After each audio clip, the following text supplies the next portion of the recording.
vocês aqui. Gostaria então de fazer a leitura, iniciar lembrando que haveria de chegar um tempo no qual as ruas começariam a queimar. Desde 2008, elas queimam nos mais variados lugares. Em Tunis, em São Paulo, no Cairo, em Istambul, no Rio de Janeiro, em Madrid, em Nova York, em Brasília e Santiago. Elas ainda queimarão em muitos outros imprevistos lugares, recolocando o que é separado pelo espaço em uma série convergente no tempo. Na verdade, por mais que alguns procurem se convencer do contrário, por mais que agora o fogo pareça ter momentaneamente se retraído, as ruas desde então não pararam de queimar. Elas só deslocaram suas intensidades. É importante lembrar disso, porque há algo que pode existir apenas quando as chamas explodem em uma coreografia incontrolada de intensidades variáveis. Por isso, diante das ruas queimando, não há de se correr, não há de se gritar, há apenas de se perguntar o que fala o fogo, o que se diz apenas sob a forma do fogo. Porque quem ouve o fogo a queimar ruas, perceberá que ele diz sempre a mesma coisa, que o tempo acabou. Não apenas nós não temos mais tempo, mas principalmente que não há como contar o tempo que está a nascer como uma possibilidade, mais uma vez presente. É um tempo que não se conta mais, que não se narra mais, que não se habita mais tal como até agora se habitou. Esse tempo, ele produzirá suas narrativas e os seus habitantes, e queimará o tempo no qual nós narrávamos e habitávamos, e contará com números que não conhecemos, e terá tensões que não saberíamos como deduzir, e despossuirá, e não será mais medido como instante ou duração, e será outro ao fim e ao cabo. Quem ouve o fogo perceberá que ele também diz outra coisa, que não há mais lugar. Em 2013, quando no Brasil as ruas começaram a queimar, uma jornalista entrevistou um manifestante e ao final ela perguntou o seu nome. Anota aí, eu sou ninguém. De fato, a frase não poderia ser mais clara. Como um Ulisses redivivo diante dos gigantes Polifemo, que parecem vir atualmente de todos os lados, ele encontrou na negação de si a astúcia maior para conservar o seu próprio destino. Por mais paradoxal que possa inicialmente parecer, eu sou ninguém é a mais forte de todas as armas políticas. Pois quem controla o modo de visibilidade e de nomeação, controla o que irá aparecer e como se construirá circuitos de afetos. Por isso, a negatividade sempre foi uma astúcia daqueles que compreendem que a liberdade, ela passa pela capacidade de destituir o outro, da força da enunciação dos regimes de visibilidade possíveis.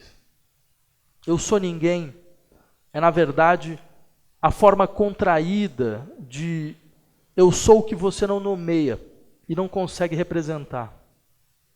Para existir, é necessário fazer a linguagem encontrar o seu ponto de colapso. Nós somos apenas lá onde a linguagem encontra o seu ponto de colapso. Na verdade, existir é colocar em circulação um vazio que destitui, uma nomeação que quebra os nomes. Contra esse tempo e esse espaço, o poder inventa todas as formas de urgência, de ataques terroristas, de crises econômicas, de violência estatal. Ele exige uma solidariedade à situação atual, forjada no medo e no gozo. Poucos são os que aderem à situação atual a partir de uma ética da convicção. A grande maioria adere simplesmente sem crença. O que não poderia ser diferente, já que o poder atual baseia-se na mobilização contínua da ausência de saída, da ausência de escolha. A sua lógica é a lógica do sufocamento. Essa é uma das mais miseráveis ironias do nosso tempo. Um regime que prega a livre escolha legitima-se através da insistência contínua de que nós não temos escolha. Não há outro caminho, diz o mantra dos economistas, jornalistas, consultores de sistemas financeiros, especializados em se salvar na base do assalto ao dinheiro público. E só há uma forma de levar as pessoas a acreditarem não ter escolha. Há de se gerir e produzir continuamente o medo. Gerir situações de emergência que se tornam regra. Criar um regime que se sustenta na contradição de ser, ao mesmo tempo, liberal e militarista, permissivo e restritivo, que prega a liberdade, mas grampeia o seu telefone. Um regime que invade a sua privacidade em nome da sua própria segurança.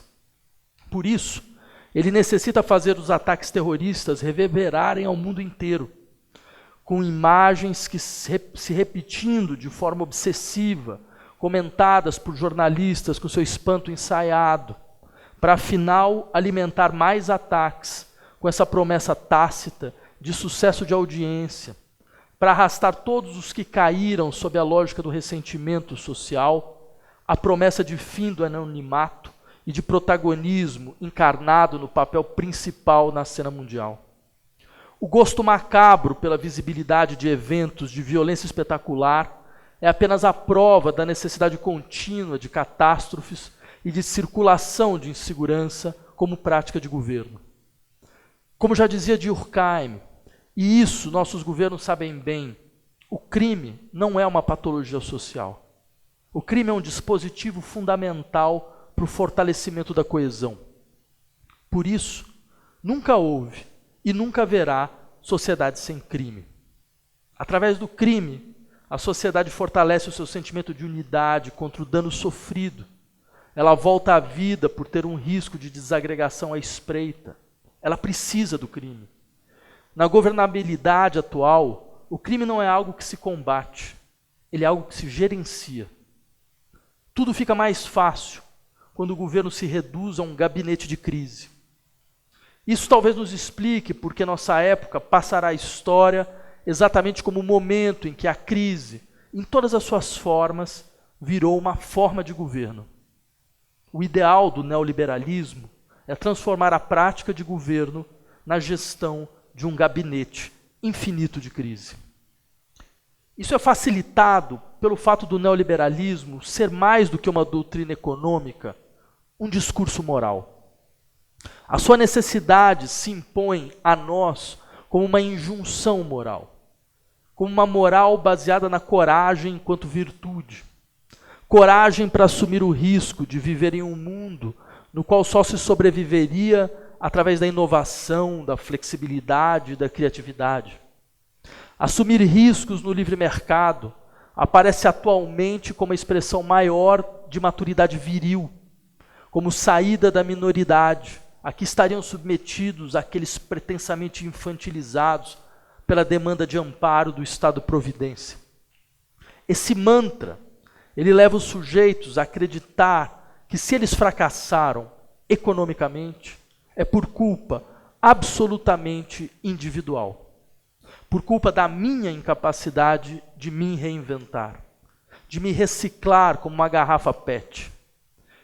Enquanto essa moral de risco simulado era brandida em voz alta, dois economistas italianos, Guglielmo Baroni e Saulo Mossetti, divulgaram em 2016 um sintomático estudo mostrando como o sobrenome das pessoas ricas em Florença são, em larga medida, os mesmos de 1427 até 2011.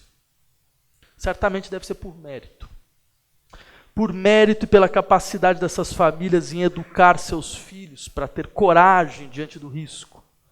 Até porque vocês podem ficar tranquilos, porque na primeira crise o Estado vai salvá-los. Como salvou o Citibank, o BNP Paribas, o Deutsche Bank e tantos outros durante séculos. O que se diz atualmente é: contra esse patrimonialismo explícito, travestido de mérito, contra esse rentismo que se faz passar por coragem, não há escolha. Há de se ter clareza desse ponto para compreender um paradoxo aparente. Nós costumamos acreditar que de todo acontecimento emerge um novo sujeito político. Mas o nosso tempo tem mostrado como todo acontecimento produz também múltiplos sujeitos que procuram, com todas as suas forças, negar que o tempo acabou e que o lugar implodiu. Eles se servem da abertura produzida pelas chamas que queimam as nossas ruas, para usar o fogo na caldeira que cozinha o festim dos sentimentos reativos, com seus golpes brancos, com as suas fronteiras, com as suas bandeiras nacionais, com a sua ressurreição de arcaísmos. Foram esses golpes e essas fronteiras e essas bandeiras e esses arcaísmos que nos fizeram perder até agora e inocular melancolia em alguns daqueles que poderiam estar no campo de batalha. Mas lembremos a esses de forma clara e segura. Não, nós nunca fomos derrotados. É verdade, nós perdemos várias vezes, mas nós nunca fomos derrotados. Porque as nossas derrotas são, na verdade, o fogo alto que forja o aço das nossas vitórias. Toda verdadeira vitória é fruto da elaboração profunda a respeito de perdas. Ela reverbera o desejo animal de nunca mais perder. Por isso, só vence quem caiu. Só vence quem caiu e clama com paciência por uma segunda chance. Ela virá, mais cedo do que nós esperamos. É isso que nos leva a afirmar que essas perdas não são derrotas. Talvez o traço mais sublime e incompreendido da filosofia hegeliana era a certeza de que as feridas do espírito são curadas sem deixar cicatrizes. Isso significa muita coisa, entre elas que nada, absolutamente nada, terá a força de bloquear, de uma vez por todas, a possibilidade de realizar o nosso destino. Há momentos em que esse destino fala baixo, mas ele nunca se cala, e é isso que importa. No entanto, é certo que nada nos exime de nos perguntarmos sobre por que nossas perdas são tão constantes nesses últimos anos. Por que as ruas queimando desde 2008? Por que as nossas ruas queimando desde 2013 não produziram ainda as transformações que poderiam produzir? Por que essa força efetiva da reação? Várias são as razões que poderiam ser levantadas, mas talvez seja o caso de se deter diante de uma, a saber, porque nós não temos mais um corpo. E não há, nem nunca haverá, política possível sem corpo. Se nós quisermos voltar a vencer, nós precisamos de um corpo. Nós teremos que aprender a dizer, como David Cronenberg, vida longa a nova carne. Insurreição não é emergência. Ou seja, uma insurreição não é necessariamente a emergência de um novo sujeito político. A insurreição pode ser a explosão bruta da revolta. Mas para que essa revolta forje um sujeito emergente, é necessário ainda mais um esforço. Só mais um esforço, se nós quisermos ressoar a emergência. Quando o tempo acaba, a primeira coisa que ocorre é perdermos a capacidade de incorporar, de fazer um corpo político da multiplicidade de demandas sociais. Pois nós estamos a abrir um tempo outro, no qual demorará até nós entendermos a sua pulsação. Essa abertura, ela traz sempre a decomposição das formas até então presentes de unidade. No entanto, é nessa hora que nós precisamos mais de outro corpo, para que a perda do antigo corpo não produza apenas a fragmentação paralisante de demandas em processo de autonomia. Um outro corpo que agencie todas as demandas múltiplas em uma constelação. que desenhem constelações nas quais os lugares específicos sejam submetidos a um empuxo irresistível de indiferenciação e de descentramento. No interior de um corpo político, construído como uma constelação, não há lugar de fala.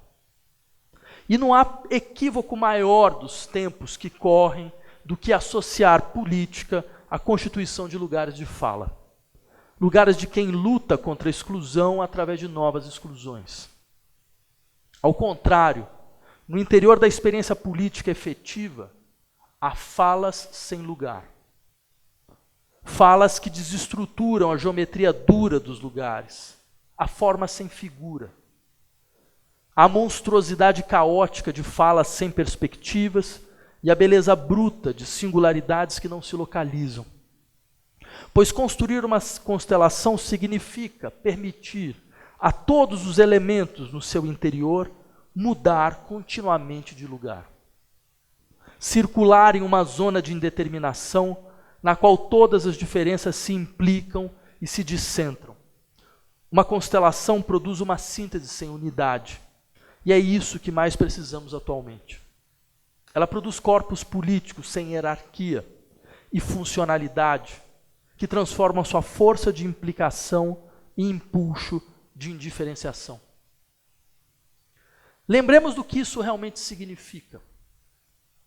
Tal como o nosso tempo, o século XIX conheceu uma sequência impressionante de revoltas, de movimentos e de insatisfação social vindos das crises econômicas profundas por todos os lados da Europa. Tal como agora, as ruas queimaram em sequência.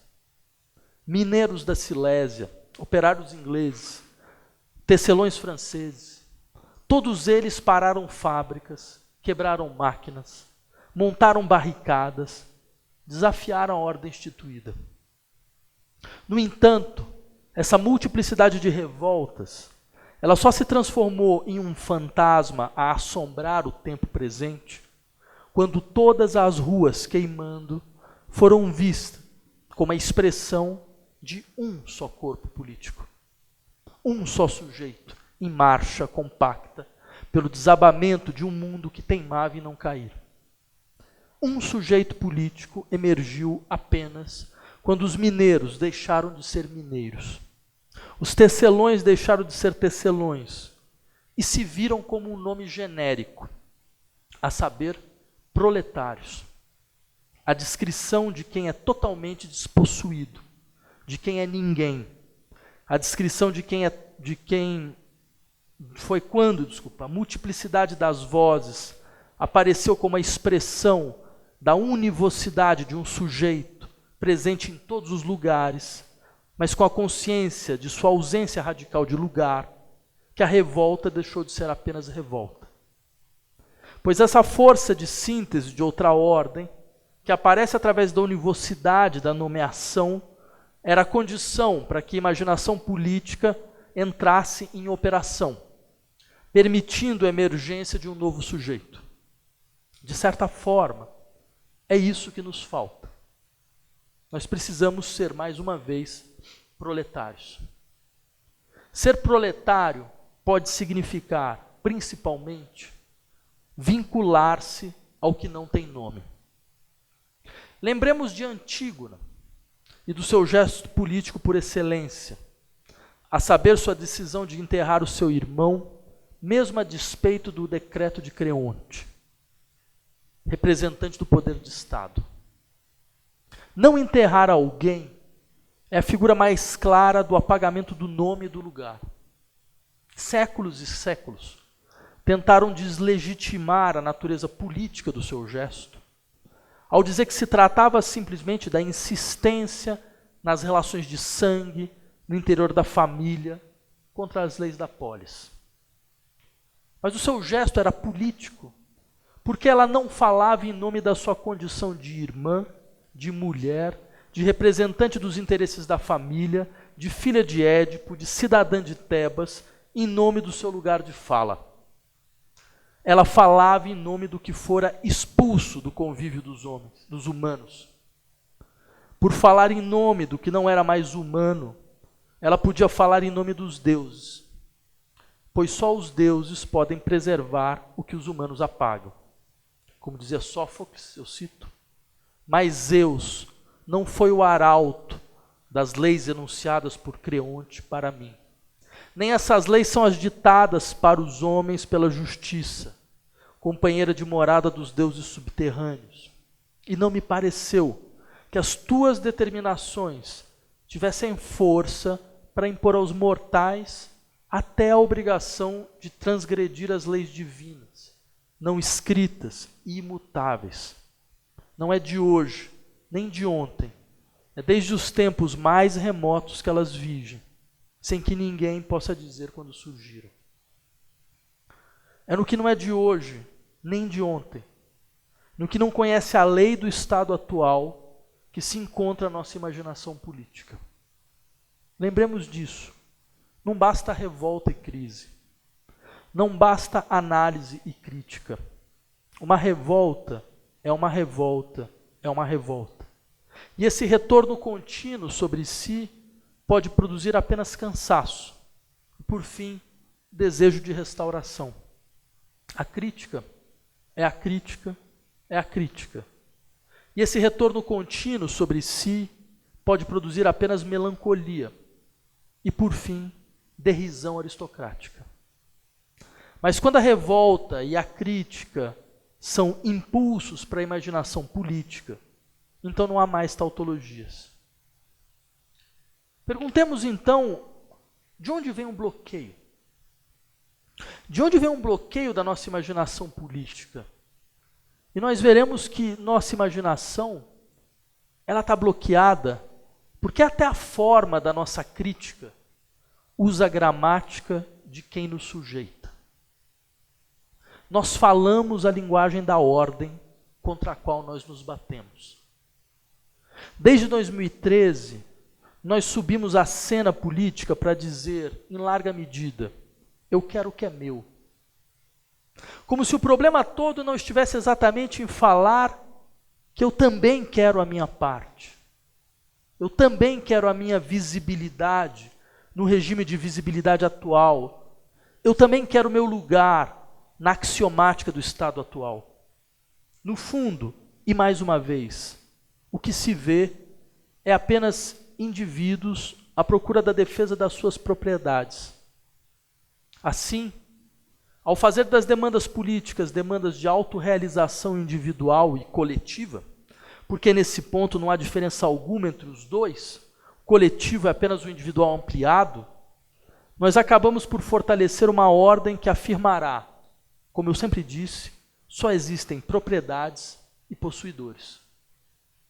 Ao reduzirmos nossas demandas à pressão por reparação, nós fortalecemos aqueles que têm a institucionalidade que pode nos amparar.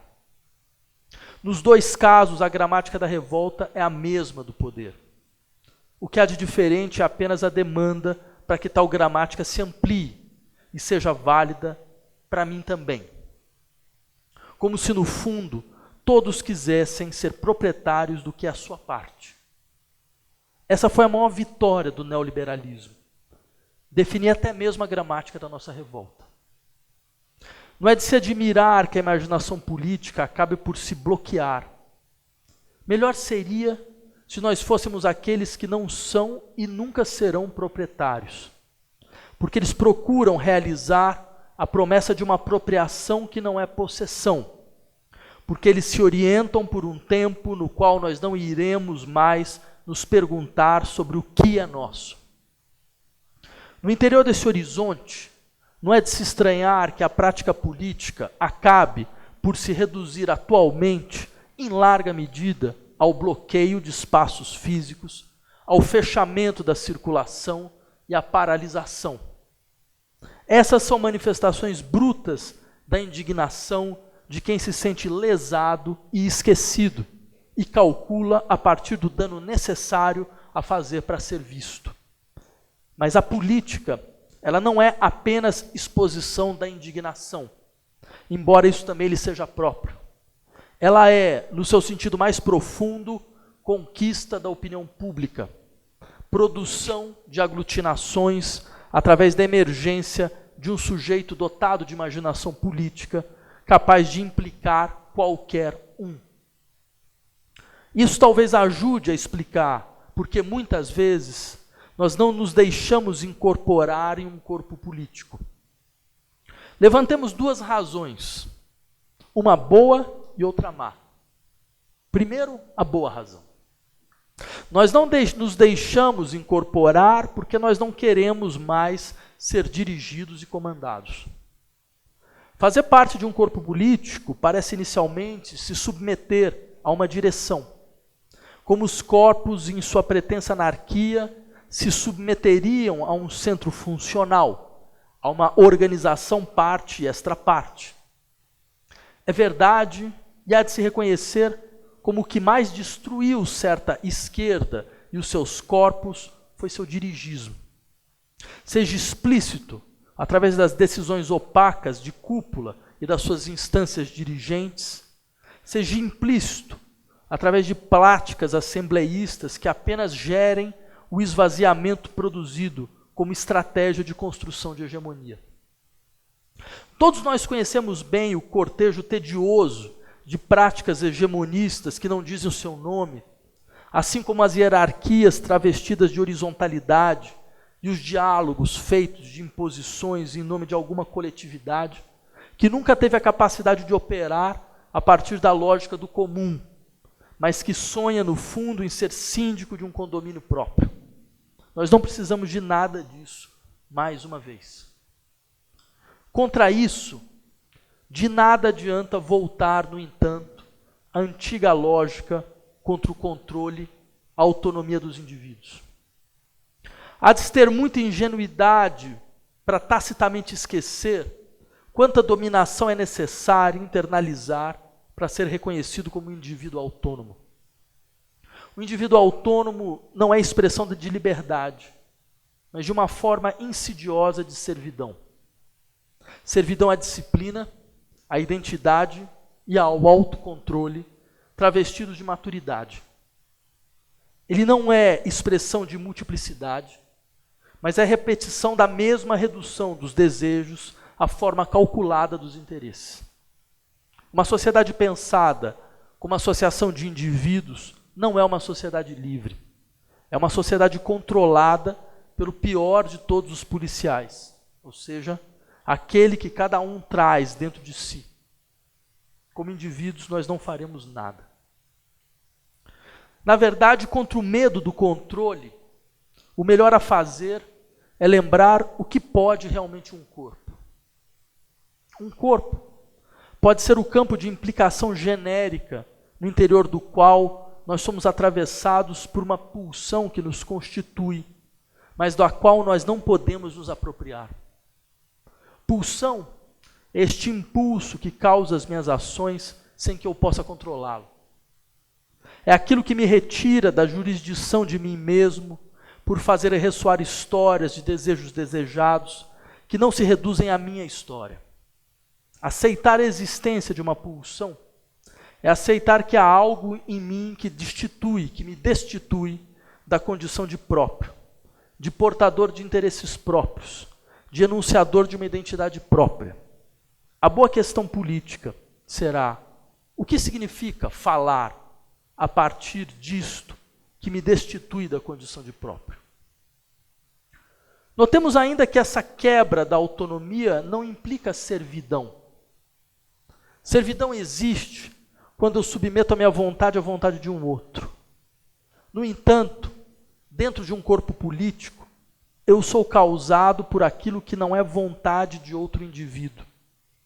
Eu sou causado por algo que é maior do que a soma dos interesses individuais, que não calcula como indivíduo, que tem outro tempo, que faz ressoar múltiplas vozes e que, por ser ressonância contínua de multiplicidades, constitui sujeitos em ressonância infinita, como se tais sujeitos portassem em si uma pulsação que os constitui e os destitui em ritmo perpétuo, que lhes jogam em processos de contínua reconfiguração. Por isso, É necessário perceber-se atravessado por uma pulsão para agir politicamente, ter outro nome e emergir como sujeito político. Contra essa pulsação contínua, constituinte, destituinte, a política moderna inventou a representação. Ela nos fez acreditar que só haveria sujeitos políticos onde houvesse representação.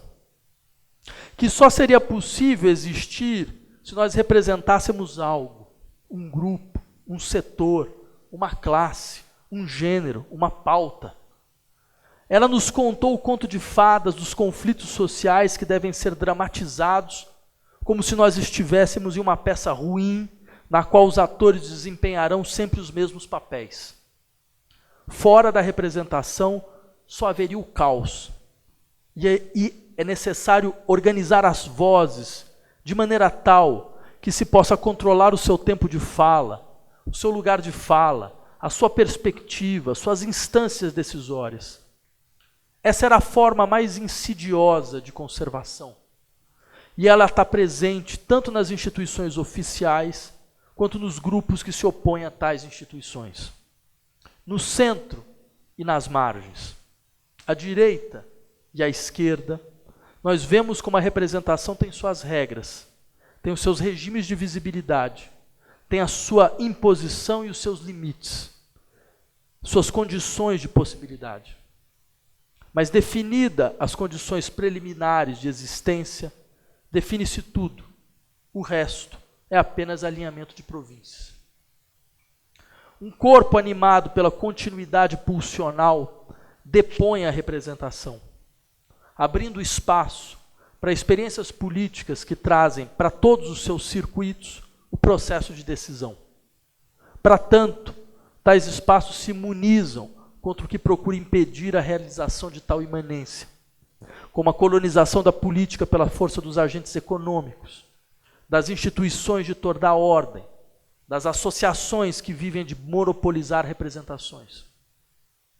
Isso nos explica a necessidade de nunca se contentar ou aceitar uma emergência local. Nossa luta não é local, ela é genérica. A força de colonização das formas de vida pelas dinâmicas de valorização do capital não é local, ela é genérica. E o corpo que nós precisamos criar não é apenas o corpo político produzido no contato concreto nas ruas. Nós precisamos de um corpo espectral, sem solo. O local é onde as condições de explosão são dadas, mas não é onde as ressonâncias constroem e se constroem. É verdade que quando a revolta insurge, há uma tendência a abandonarmos a condição de cidadão do Estado, para sermos membros da comunidade, do coletivo, habitantes do lugar próprio ao território. Aqueles que pregam o advento da comunidade, da territorialidade, precisam ter ouvidos para ouvir a limitação que tais conceitos implicam. Não queremos mais ser reconhecidos apenas em contextos específicos, como portadores de propriedades específicas. Há algo em nós que desconhece especificidades e transcendem contextos, pois nós somos gêneros sem espécie, como dizia o jovem Marx. Só faz sentido abandonarmos o Estado-nação, que de fato não passa atualmente de uma patologia social paranoica, destinada a se alimentar de afetos familiaristas, identitários e excludentes, em direção a uma transcendência ainda maior a contextos. Há de se tirar os pés da terra para criar e para desejar. Tudo isso exige mais do que a mera indignação, mais do que a autorização por si mesmo, que não mede os efeitos das suas ações, que não autocritica continuamente as suas decisões. Por isso, talvez seja o caso de terminar lembrando que não é sentimento que nos falta. E um capitalismo que se alimenta das excitações contínuas, que constrói o valor de suas marcas através da comercialização das nossas lágrimas e dos nossos risos, não haveria como nos faltar sentimento. Todo consumidor fala a linguagem dos sentimentos e das paixões, dos mesmos sentimentos e das mesmas paixões.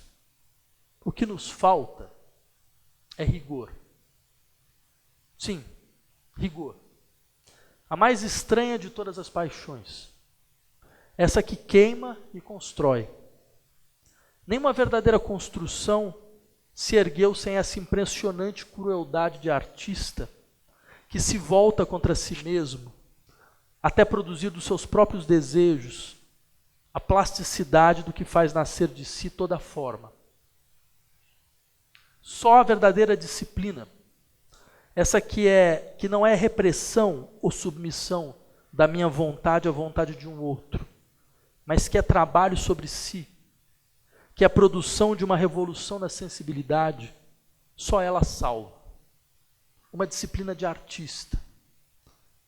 É ela que falta à nossa política. Por isso eu queria terminar com um poema do Rimbaud, chamado A Uma Razão. Um bater do seu dedo contra o tambor descarrega todos os sons e começa a nova harmonia. Um passo seu é o levante de novos homens e seus em marcha. Tua cabeça se vira, o novo amor. Tua cabeça se volta, o novo amor. Muda nossos destinos.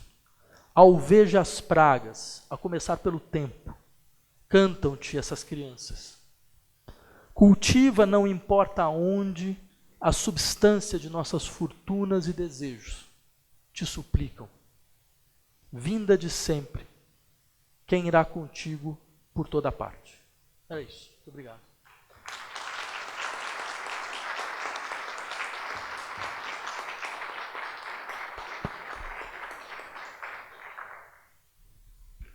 Muito obrigado, Vladimir. E agora eu abro para perguntas.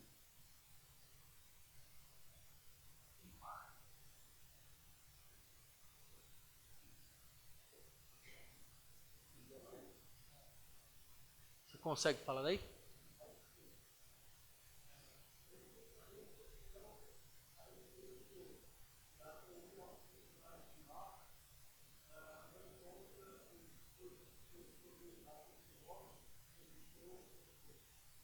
Isso, o que você entende como uma teoria autogestionária? É importante entender.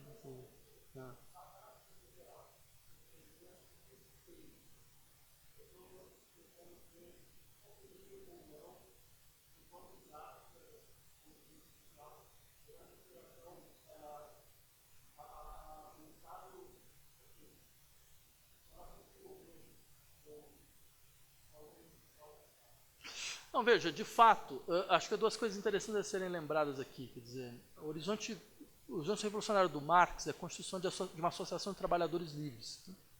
Essa associação de trabalhadores livres, ou essas associações de associações, né, elas prescindiriam da forma do Estado, isso é verdade. Né? Prescindiriam da forma do Estado porque, e talvez não exista nenhuma contradição mais absurda que nós possamos imaginar, né, do que a ideia de um Estado proletário. Quer dizer, a própria figura da emergência de um sujeito político como proletariado é a dissociação absoluta de toda a ideia de Estado. E vai daí toda uma discussão que vai durar até nós para saber bem o que significa o processo em direção à dissolução da figura da organização política sob a forma do Estado. Certo? Quer dizer, de como de uma maneira ou de outra uma questão como essa, ela só pode ser colocada, mas aí talvez seria, a meu ver, a melhor resposta nesse sentido. Uma questão como essa só pode ser colocada a condição de você ter permitido a emergência de um modelo de associação na qual os sujeitos não são mais submetidos à estrutura disciplinar da racionalidade econômica, né? Com a sua unidimensionalidade, certo? Com a sua organização da forma do trabalho, através do trabalho produtor de valor. Né? Quer dizer, ou seja, essas questões elas só podem ser colocadas quando se desconstitui, de uma certa maneira, essa potência de colonização da vida organizada pela razão econômica. Né? Sim.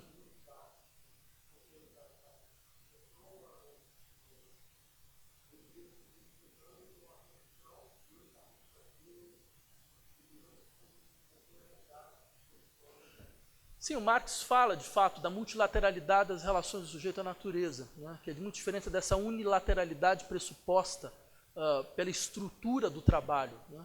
Quer dizer, acho que a questão fundamental é nem toda atividade é trabalho. Né. Quer dizer, e a forma da atividade livre não é mais trabalho.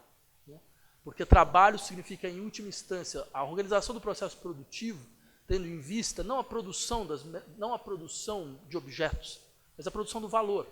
A produção de objetos que tem como única função a possibilidade de reprodução cada vez maior do processo de valorização do capital. Certo? Ou seja, exatamente esse processo faz com que a figura mesma do trabalho, ela seja inclusive na maneira com que ela identifica os seus sujeitos, né? Afinal de contas o trabalho é um modo fundamental de exteriorização, ela seja também completamente unidimensionalizada. Né? Então, na verdade, essa associação de trabalhadores livres é o fim do trabalho como forma da atividade. Tanto essa ideia que aparece, por exemplo, quando Marx fala, bem, comunismo, ele tem como uma das características fundamentais o fato de eu poder pastorear de manhã, caçar à tarde, fazer crítica à noite, sem ser nem pastor, nem crítico, nem pescador.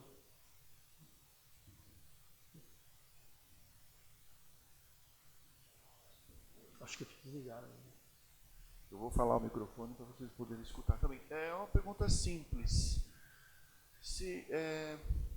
Eu estou preocupado em tentar juntar a ideia de formação desse sujeito político, desse sujeito, prefiro a palavra sujeito que ator, em que faça-se aparecer uma certa relação com o mundo, de suas experiências imediatas, sem que, entretanto, abra-se para uma espécie de impossibilidade daquela construção de uma espécie de identidade, uma identidade que se contraponha a isto que aparece como um rolo compressor hegemônico de uma determinada ordem que está constituída ou instituída. Esse processo de formação vai ter que lidar, ao mesmo tempo, com essa emergência de algo que se reconhece em sua particularidade, mas que se abra em um momento para algo que possa ser universalizável, que é opor-se a esta ordem que está posta, e que eu estou chamando aqui, podemos chamar, para resumir, de rolo compressor. Não vai poder ser a forma partido, não pode ser só questões raciais, étnicas, de gênero, porque tudo isso aí está parecendo construir ilhas que meio que se satisfazem suas particularidades, mas não conseguem construir algo que possa se contrapor a esta ordem que está posta. Como lidar com isso, então? Pois é, então veja, Gilberto, é por isso que eu achei que seria importante lembrar a nós e a nossa sensibilidade como nos falta disposição, a disposição mais do que qualquer outra coisa, para constituir um corpo político. Como nos falta essa disposição para entrar em um processo que vai, de uma maneira ou de outra, me despossuir das minhas determinações identitárias, entre outras coisas. Né? Que vai lembrar que a política ela é indiferente das identidades. Não significa que ela anula todas, mas ela permite a abertura de um espaço de indiferença, no qual todas elas podem circular. Todas podem circular em uma constelação, na qual todos os lugares mudam, porque nenhum lugar é fixo. Né?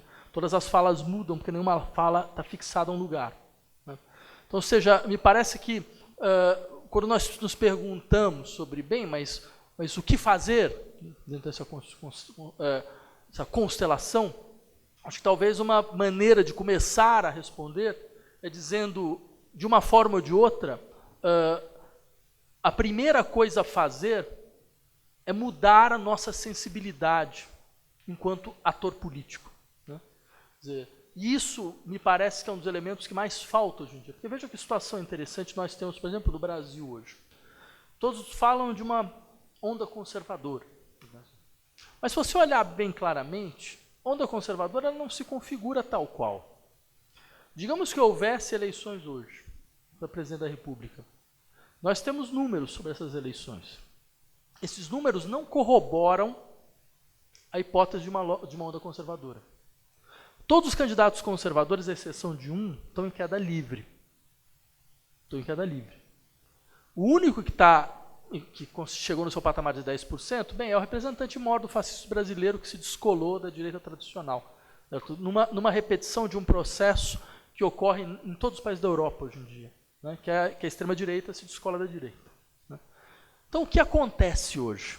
Porque se você olhar para um outro lado, se olhar para o lado, por exemplo, das mobilizações ditas de esquerda, elas são legião hoje. Elas são legião. Nós temos mobilizações contínuas de vários setores. Da mesma maneira como nós tivemos em 2013, eu lembraria a vocês, porque eu vi algumas pesquisas que são absolutamente impressionantes, de junho de 2013 até novembro de 2013, houve manifestações nesse país todos os dias, sem exceção. Ao menos uma em algum lugar desse país, todos os dias. Todos os dias. Então, ou seja, a força de mobilização ela existe. O que falta é a capacidade de colocar todas essas mobilizações em uma constelação, permiti-las que elas incorporem, né? Que elas possam incorporar em um ponto. Porque, entre outras coisas, de fato, o nosso modo de organização é miserável. A organização da esquerda brasileira, isso vale para todos os partidos, sem exceção, é própria dos anos 50. Ela ficou nos anos 50, nos anos 60. Ela tem todos os vícios de hegemonismo, dirigismo, centralismo, né, que, de uma maneira ou de outra, impede a organização, de fato, de uma dinâmica renovada que pudesse, então, permitir a incorporação dessa força de mobilização. Né. Só que, para permitir essa incorporação, quer dizer, eu diria, há duas questões, percebe? Tem uma questão de produção de organização, e tem uma questão de disposição subjetiva. As duas têm que se encontrar, e nenhum dos dois pontos isso se encontra.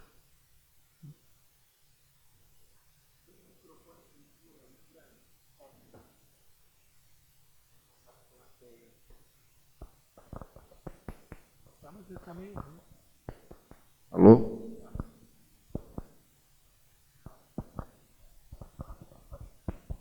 Oi. Obrigado, professor, pelo manifesto. A minha questão vai um pouco na direção da questão do professor Gilberto, acho que talvez pelo recorte psicanalítico no qual eu sempre preciso insistir. Me parece que você nos provoca a pensar que uma nova mobilização política adviria desse âmbito, digamos assim, da subjetividade, que não se coloniza por identidades, né, pela reivindicação de uma identidade ou enfim, pelos embelezamentos do eu, né? Se você quiser, pelas formas da propriedade. Isso. Ao mesmo tempo, fico com a sensação de que esse sujeito tem a estrutura, né, de uma irrupção, tem a estrutura de uma fenda que se abre quando se abre muito momentaneamente, e fico com a impressão de que a estrutura mesma desse âmbito da subjetividade, que, digamos assim, teria a potencialidade de nos salvar, né, a estrutura mesma dele é incapaz de articular politicamente, articular coletivamente, porque trata-se de esse sujeito lacaniano que emerge, deixa seu rastro e logo se apaga a identidade pode. Então, quando você pergunta assim, de maneira tão instigante, o que fala a partir do lugar da pulsão, a partir desse lugar que poderia nos ajudar a nos mobilizar, eu gostaria que você falasse um pouco mais a respeito disso, porque parece que nada fala aí, né? A gente só é capaz de falar a partir do lugar do eu. Então, como é que fica isso? Eu acho uma bela questão. Eu diria duas coisas também. A primeira delas talvez, a primeira questão que me parece interessante é por que nossa imaginação política está bloqueada. Essa, na verdade, me parece a questão inicial. Né? O que aconteceu com a nossa imaginação política? Né?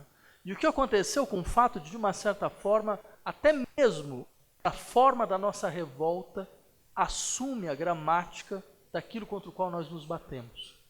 Né? até mesmo a figura da nossa revolta, o modo da sua expressão obedece uma gramática, que seria, na verdade, o eixo daquilo contra o qual nós lutamos.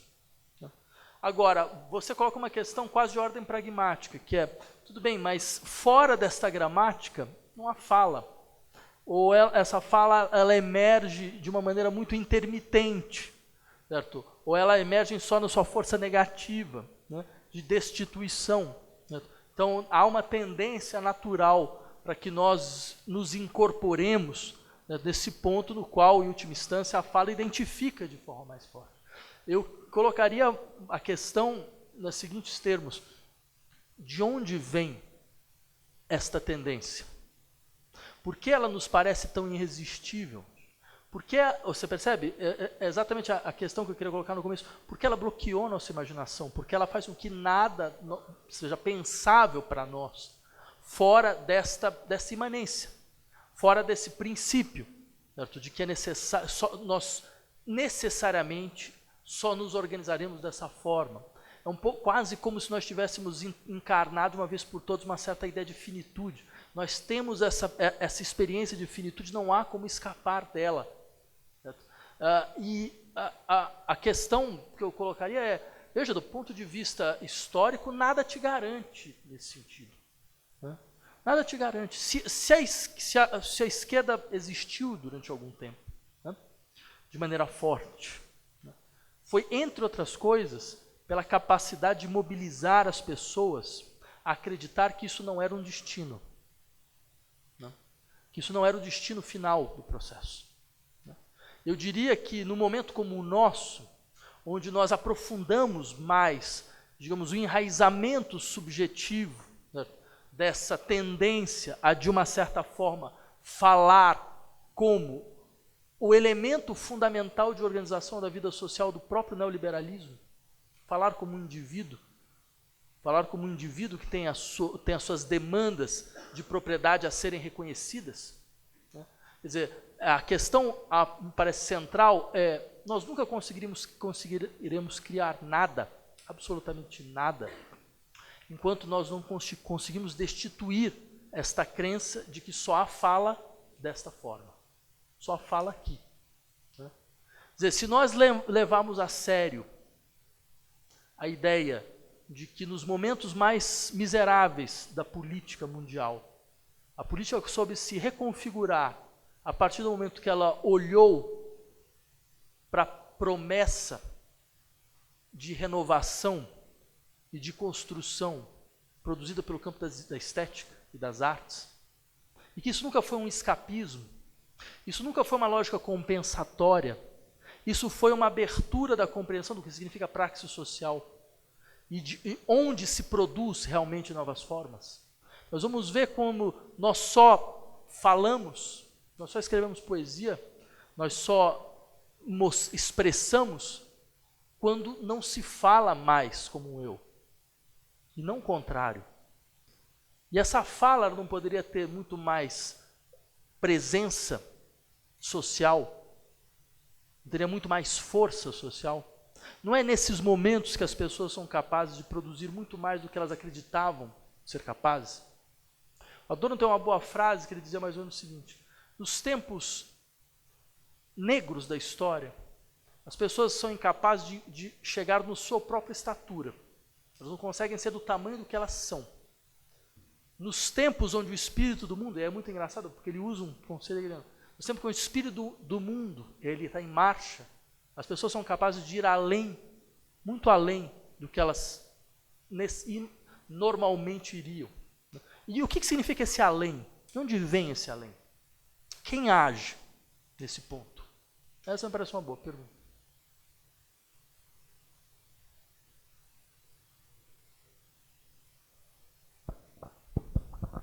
Vladimir, muito obrigado pela aula. Eu acho que é um excelente começo de semestre, uma boa ideia da chefia, porque você provoca, e a filosofia, entre outras coisas, é isso, provocar o pensamento. E eu, nesse sentido, faço uma pergunta que é um tanto provocativa também. Na fala da pessoa que me antecedeu, e não sei se na própria leitura que você fez, havia a palavra salvação. A política tem a ver com salvação? Isso não é exagerado? Ou seja, digo assim, não é pedir demais da política isso?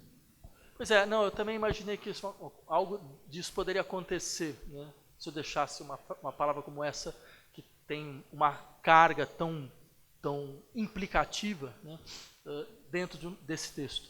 Mas eu não teria nenhum receio em conservá-la, né? Primeiro porque eu diria que, de fato, a política, de uma maneira ou de outra, ela mobiliza toda uma expectativa de incondicionalidade, de renovação, que em alguns momentos saem do campo da política e vão para o campo da teologia. E não haveria nenhum problema em falar sobre isso, né? Simplesmente significa tentar compreender de maneira um pouco mais ampla todo o processo através do qual os humanos procuram constituir novas formas de vida, né? E o que eles mobilizam em momentos em que certos processos estão bloqueados e outros estão abertos, certo? Agora, a sua pergunta também diz respeito, sim, mas não seria pedir demais a política, né? Eu diria que a política é rara, isso é verdade. Nós conhecemos muito pouco a política. Nós conhecemos mais a gestão. Nós conhecemos mais a gestão dos processos de administração da vida social. Nós conhecemos essa gestão que faz com que, de uma maneira ou de outra, a reprodução material da vida ela se conserve no seu nível de caos normal, né? E de violência naturalizada. Certo? Só que, isso é que é a coisa engraçada, as pessoas não se aquietam nisto. Né? Elas não se aquietam ao fato de serem geridas. Né? Elas têm um mal-estar que fala meio por todos os lados, sabe? Que apreende-se sobre várias formas de sintomas.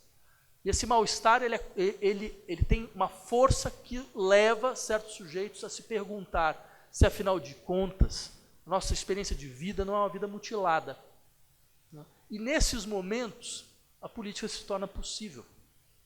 Porque a política é indissociável, não é simplesmente a ideia de uma vida na polis, de uma vida comunitária, de uma vida baseada na circulação do logos, né? E que pode-se, então, de uma maneira ou de outra, se descolar dessa vida, que é essa vida animal, essa vida, como os gregos diziam, a vida da zoe, né? Essa vida animal, essa vida de uma certa forma que se contenta na sua própria reprodução, né? Se existe uma outra vida, como bios, né? E acho que é importante sempre lembrar dessa distinção que ela faz, sim, em certo sentido, é porque os homens são inquietos. Eles são profundamente inquietos em relação às suas formas de vida. Eles são animados por uma crença um pouco delirante de que eles podem lutar contra aquilo que lhe aparece como profunda injustiça. E que essa injustiça, muitas vezes, não é simplesmente um problema de redistribuição, de como se distribui os bens. É algo muito mais profundo, no sentido de que há uma estrutura patológica de vida, porque ela limita as possibilidades da vida a um modelo específico de reprodução. E é nesse momento que a política aparece. A política sempre foi, talvez a questão da salvação coloque isso nesse sentido, ela sempre foi uma aposta no impossível. Só que tudo que é realmente importante para nós, um dia foi impossível. Impossível não é o inexistente. Impossível é aquilo que no interior de uma situação atual não se configura como possibilidades desta situação. Nada mais do que isso. Só que nós nos vinculamos a uma situação atual de forma tal, porque nós fomos mobilizados por esse jogo contínuo de promessa e medo, né, que a possibilidade mesma de empurrar a situação atual ao fim é vista como fonte de angústia. Agora está funcionando. Boa noite. O senhor falou de emergências que são fenômenos globais, como o crime, o terrorismo, mas que se manifestam, de certa forma, localmente. O que me fez pensar, o que devemos pensar, então, de uma emergência, talvez, global, realmente planetária, que vem sendo denunciada pelos partidos verdes há 40, 50 anos e que tem sido negada pelos setores conservadores e, de certa forma, ignorada por alguma parte da esquerda, que é a questão da mudança climática, né? E que tem sido, como resultado disso, uma proposta de disciplina e de autocontrole, mas não no sentido do meu interesse individual, como propõe o neoliberalismo, mas no sentido de um interesse global, digamos assim, até, de certa forma, de salvação da humanidade dessa emergência da mudança climática global. Essa emergência global seria diferente do terrorismo? Sim, veja, a questão é boa porque talvez uma das únicas respostas efetivas do ponto de vista político, a meu ver, a questões dessa natureza, foi dada, na verdade, na própria América do Sul, né? E se você pensar em alguns elementos mais interessantes das inovações constitucionais de países como a Bolívia e o Equador, foi o fato de que a natureza ganhou a condição de sujeito, né? E essa consolidação da natureza na sua condição de sujeito faz com que o modo de relação, digamos assim, extrativista, desenvolvimentista, absoluta, né, entre homem e natureza, seja repensada por completo. Eu diria que talvez a questão ecológica ela é absolutamente central e interessante do ponto de vista político, porque ela exige não simplesmente uma nova forma de impacto de desenvolvimento, né? O impacto sustentável, qualquer coisa parecida, né? Mas, na verdade, ela exige uma ampliação do próprio campo de quem são os sujeitos políticos. Quer dizer, o fato da natureza aparecer como sujeito não é um delírio um pouco xamânico, né? Mas é uma maneira muito precisa de dizer não é possível ter uma relação à natureza que é a relação que nós temos com objetos, né? É necessário ter um tipo de relação que é próprio da relação entre pessoas. Porque a diferença entre pessoa e objeto, antes de mais nada, é uma diferença moral, né? Que vai se produzindo como diferença ontológica, né? Mas ela é, na sua base, uma diferença moral. Ou seja, é aquilo que eu posso usar e aquilo que eu não posso usar. Eu não uso uma pessoa, a princípio, mas eu uso uma coisa. Então, essa transformação da natureza na sua condição de sujeito significa a relação à natureza não pode ser mais pensada sobre a forma do uso, tal como ela foi pensada até agora. Ela exige ser pensada de outra maneira, né? Isso implica uma mudança, eu diria mesmo, genérica, no sentido mais forte do termo, né, do que significa o campo das relações humanas, né? Alô? Isso, pronto. O Lenin resgata a força do marxismo como análise concreta da realidade concreta, né? E a partir desse resgate, a necessidade de pensar uma revolução como pão, paz e terra, aquilo que seja de fato capaz de afetar as pessoas naquilo que lhe é mais urgente, né? Portanto, há aí uma vinculação entre diagnóstico e ação que é fundamental na constituição de uma política revolucionária, ao menos nessa forma de ver. A Ordem sabe muito bem disso e articula cotidianamente um conjunto de análises da realidade que nos afastam da possibilidade de pensá-la como realidade concreta. Eu já te ouvi falando algumas vezes que nós já temos muitos diagnósticos críticos do capitalismo, muitas análises críticas densas o suficiente para as pessoas saberem que o capitalismo é de fato algo que é negativo e que, portanto, precisa ser derrubado. Mas eu gostaria de perguntar se não é o caso também de produzir, circular e fortalecer a apropriação de novas análises concretas, no sentido inclusive sociológico do termo, para produzir uma política transformadora. Quando você diz que os mecanismos de organização da esquerda pararam na década de 50, uma imagem muito análoga aparece nas análises sobre a realidade econômica e política, não só em âmbito regional, como em âmbito global. Muitas das análises pararam na década de 70 ou na década de 50, como a gente bem sabe, no interior da esquerda revolucionária.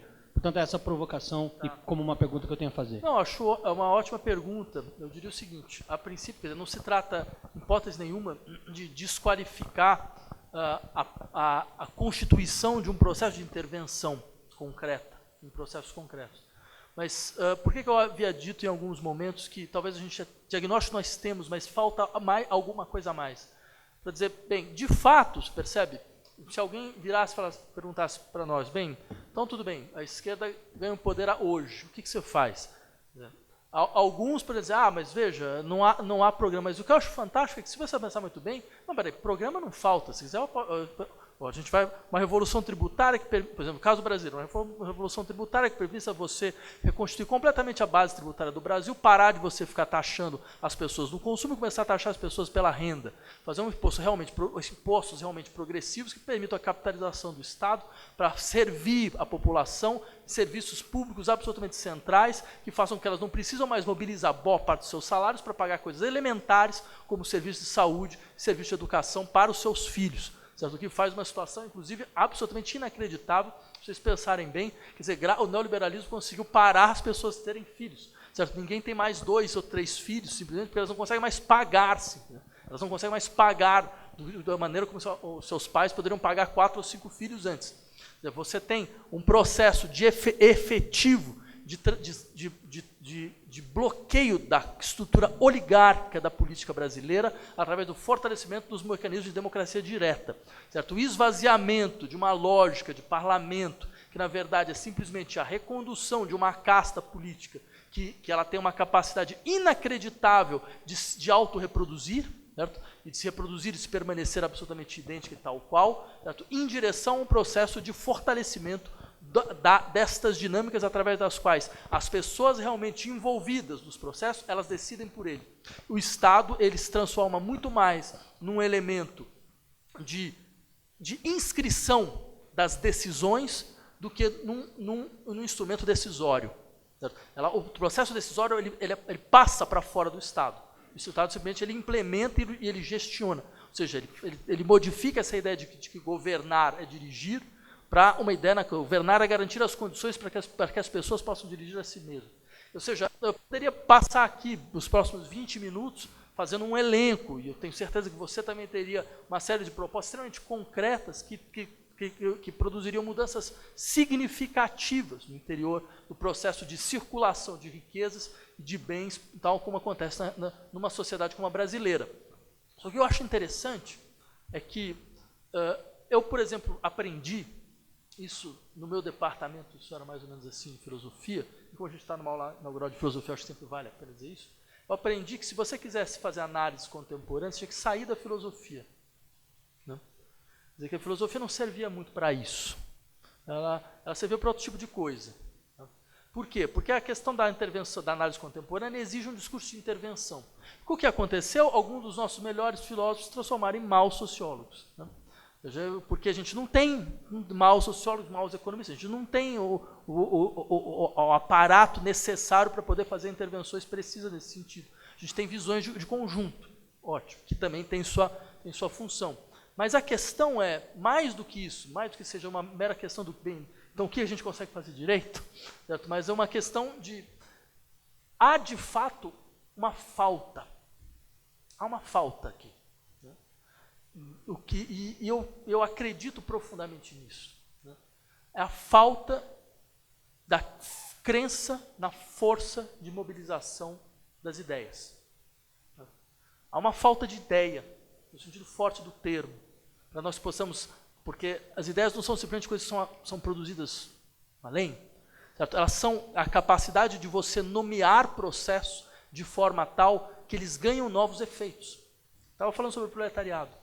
O proletário era um termo que existia antes do Marx. Né? Bem, desde o Império Romano, escrevia uma última das classes censitárias. Certo? São Simão falava do proletariado como o ponto mais extremo da pobreza. Né? Mas não havia essa capacidade que foi própria do Marx, de perceber todas as insurgências que ocorriam naquele momento, dizer, não, mas tudo isso tem um nome só. Tudo isso é um processo só. Enquanto alguém não conseguia reconstituir o campo da visibilidade, certo? A força e a dinâmica desse processo, ele estaria completamente limitado. Eu me pergunto se nós não estamos num tempo parecido. no qual, você percebe, há processos em todos os lados. Mas nossa incapacidade de conseguir fazer as ideias mobilizar a força, sua força de nomeação, faz com que talvez eles percam força. Agora, na direção do que você está acabando de me dizer, o que me preocupa em especial a respeito dessa pergunta é a seguinte: o nosso horizonte, do ponto de vista programático, não consegue ultrapassar, muitas vezes, não só aqui no Brasil, mas fora, uma social-democracia fraca, no começo do século XXI. Né? Se a gente observa processos de constituição política pós-revolta, como Podemos, como Syriza, para citar entre tantos outros exemplos, um conjunto de medidas são articuladas e não conseguem ir para além disso. A maioria das pessoas enxerga o desencaixe, né, da realidade tal qual ela se dá e a impossibilidade ou possibilidade, a depender do jogo que se faz a respeito disso, da aplicação desse conjunto de ideias que parece não se encaixar no seu tempo devidamente. Daí por que perguntar se sair da crítica para ir para a revolta também não é sair da revolta e voltar para a crítica num retorno, inclusive, às bibliotecas, conjuntamente às ruas. Né? Tá. Pois é, eu teria uma discordância nesse diagnóstico, né? Que eu entendo que, de fato, nós conseguimos transformar nosso horizonte de transformação no horizonte de uma social-democracia fraca. A colocação é boa. E isso chega a ser, eu diria, tão paradoxal, mas tão paradoxal, que nos últimos anos, do ponto de vista de política econômica, certo? As propostas mais radicais que eu ouvi saíram dos Estados Unidos, saíram do candidato do Partido Democrata, né, a presidente da República. Isso deveria dizer muito a respeito do que é a esquerda mundial hoje. Né? Quer dizer, as propostas deles são mais radicais do que as propostas de todos os partidos realmente que têm algum tipo de viabilidade eleitoral no Brasil. Agora, uma coisa, tem um ponto que eu concordo e outro que eu discordo.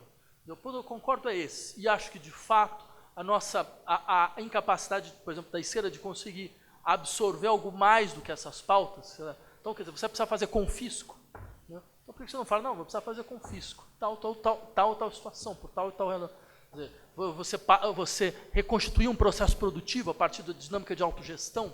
Então, vamos reconstruir o processo produtivo a partir da dinâmica de autogestão. De fato, um setor da economia em autogestão.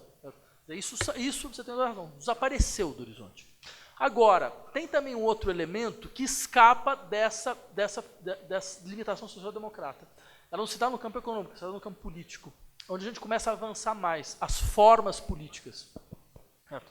E essas formas políticas de democracia direta, elas vão necessariamente, em um tempo curto, induzir a uma ampliação maior do espectro de transformação no campo econômico. Porque essas pautas políticas, isso é uma novidade do campo de vista da esquerda, que vai dar cada vez mais forte, a consolidação desse processo, certo?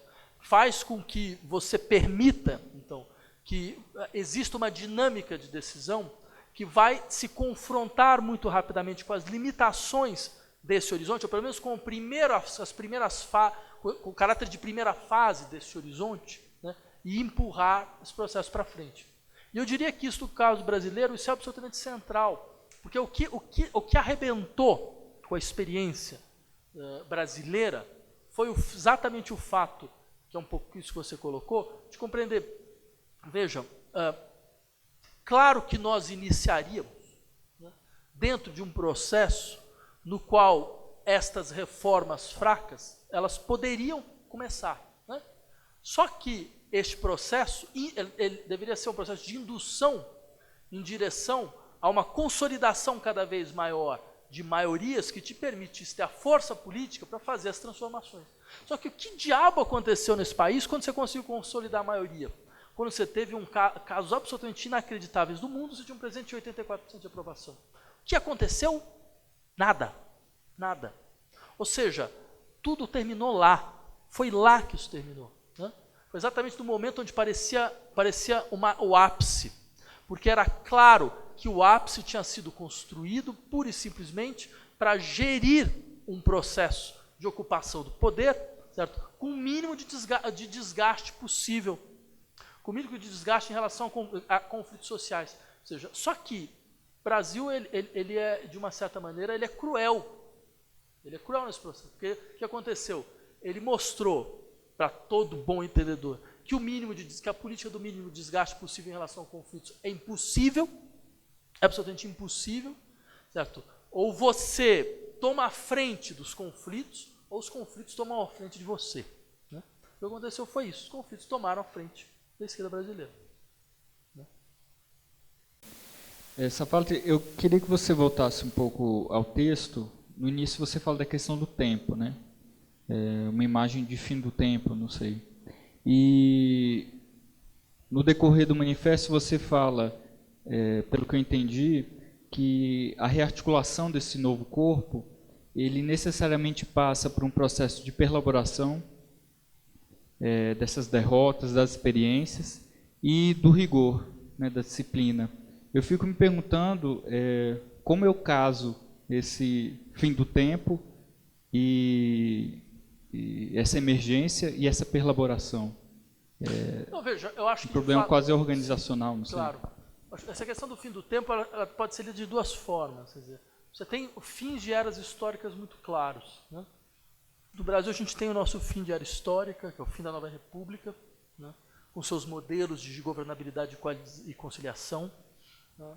E na sua redemocratização infinita, no seu processo infinito ruim de redemocratização. Né? E você tem também um esgotamento do ciclo de era histórica num plano global. E o esgotamento é o esgotamento da era histórica da democracia parlamentar. Né? Que é o que nós vemos isso de maneira cada vez mais clara. Né? Quer dizer, o que a crise de 2008 fez foi mostrar as limitações de intervenção da democracia parlamentar, né? Obrigando, certo? Ou a uma recrudescência, em uma certa volta de um Estado autoritário, que é isso que essa ascensão da extrema-direita faz, né?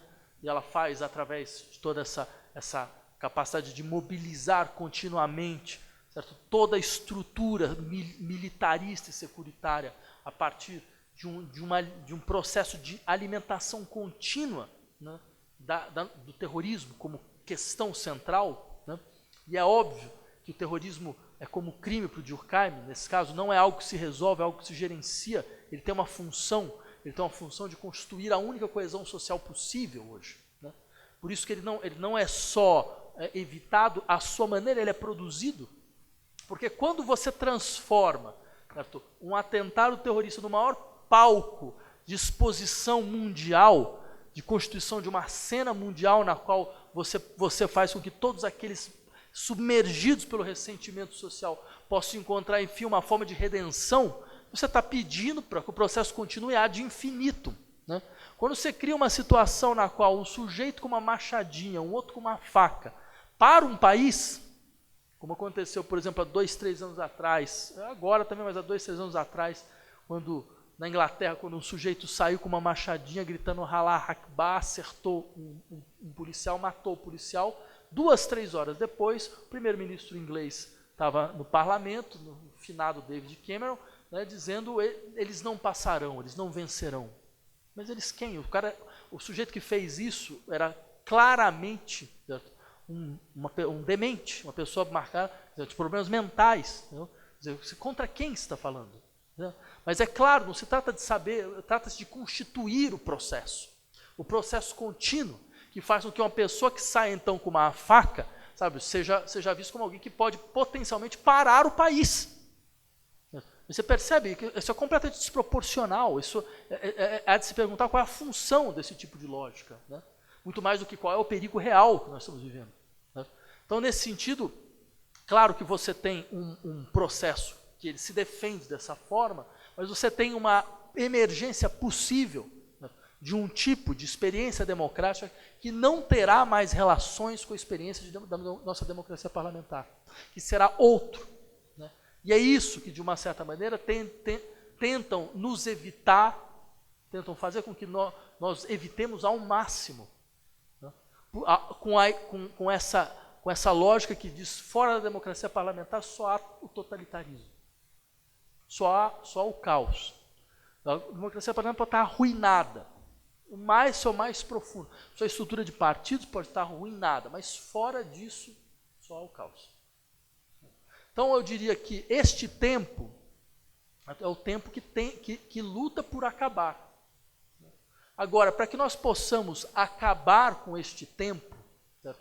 Não basta simplesmente, por isso que eu falei, há de se perguntar também qual foi a psicologia que nos criou a ponto de fazer com que no mais íntimo da nossa estrutura afetiva nós nos vinculemos a um tempo morto. Com a impressão de que se ele morrer não haverá mais lugar para nós. Né? Porque nós não seremos mais respeitados em nossa individualidade, nós não teríamos mais lugar para efetivar nossa liberdade. Né? Então a questão interessante é, mas que tipo de ideia de liberdade está sendo de uma certa maneira, impingida a nós? Eu queria insistir um pouco mais nessa questão essa metáfora do fim do tempo no manifesto que acabou de ser lido, porque Hobsbawm, A Era das Revoluções, ele focaliza no processo revolucionário que ocorreu no século XVIII, XIX. Esse fim do tempo do manifesto de hoje, ele expressa a gênese de uma nova era de revoluções ou o fim delas, ou que metamorfose que... Então, eu insistiria no seguinte, quer dizer, de fato a gente está no esgotamento de um processo histórico. Isso é um lado do problema. Mas há uma questão que é a ação política, ela pede um outro tempo. Certo? E há de se perguntar por que esse outro tempo para nós é tão difícil. Que tempo é esse da ação política? É o tempo, por exemplo, do Benjamin do conceito de história. Sabe, essas situações nas quais a repetição ela toma figura. Por exemplo, Marx, quando falava do 18 do Brumário, vai falar bem sobre o problema da repetição histórica. É muito interessante a gente sempre lembrar como ele mobiliza dois conceitos de repetição. Há duas repetições. Há uma repetição que é essa repetição que ela é feita de uma certa forma para bloquear todas as possibilidades do presente. Por exemplo, essa repetição, sabe, Napoleão III, a tragédia e a farsa. Só que é uma outra repetição, que ela mobiliza aquilo que não foi realizado no passado, aquilo que foi como latência do passado. E ela faz com que aquilo que foi como latência do passado se contraia no presente, fazendo uma contração que faz com que o sujeito político emerja na ressonância de múltiplos tempos. E esta encarnação dá ao processo a sua força. É isso o que está bloqueado hoje. É isso que precisa acontecer. Porque, você percebe, é óbvio, um processo no interior do qual a gramática da revolta, ela se organiza a partir, em última instância, do problema da autorrealização dos indivíduos no interior do processo de reconhecimento, você nunca vai ser capaz de abrir os processos a um tipo de tempo que despossui você das suas próprias demandas. Porque as suas demandas elas são localizadas, eminentemente localizadas. Certo? Por exemplo, o Edmilson lembrou de como a demanda da Revolução Russa foi constituída. Né? Pão, paz e terra. Né? Vejam, tem demanda mais proprietária do que essa. Né? Pão, paz e terra. Só que o que foi a astúcia do processo? Com isso como demanda, em última instância, por si só, o máximo que você constrói é uma social-democracia fraca. Entendeu? Pronto. Por que foi além disso? O que aconteceu para que essas demandas se transmutassem em algo além? Lenin, quando vai brindar a Revolução, porque a Revolução ela durou um dia a mais do que a Comuna de Paris, então ele, a princípio no Kremlin teria acontecido isso, ele fala, bem, vamos saudar, nós conseguimos pelo menos um dia a mais do que a Comuna de Paris. O que significava isso? Percebe? Eles se viam repetindo um gesto. Eles se viam, na verdade, sabe, recuperando um processo de latência que fazia com que eles, no interior de um processo de ação, não se vissem mais como simplesmente tentando realizar demandas locais, mas incorporando um processo que os ultrapassava. Isso dá força à experiência política. É isso que constitui a experiência política. essa possibilidade, essa abertura. Quando ela não ocorre, não há, por isso a política é rara. Ela precisa desse tempo.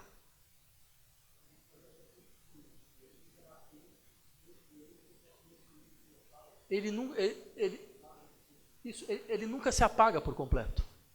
Ele pode desaparecer do horizonte por um tempo, mas nunca se apaga completamente.